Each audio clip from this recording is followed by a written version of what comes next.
Like many Americans, you've almost certainly heard of the word tariff over the last few months. Bankrate's Sarah Foster says there are a lot of misconceptions about what tariffs mean for you and your business.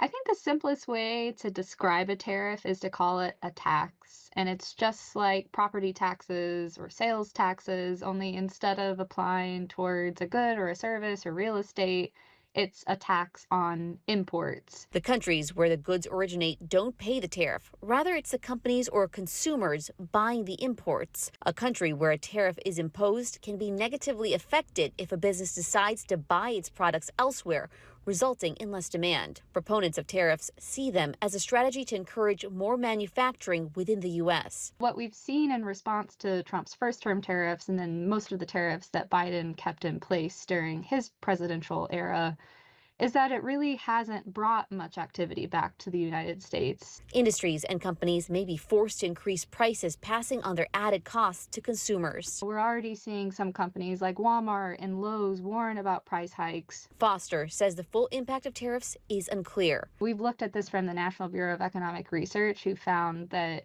even when you adjust for the revenue from tariffs, because again, tariffs are a tax, they do bring money back to the US.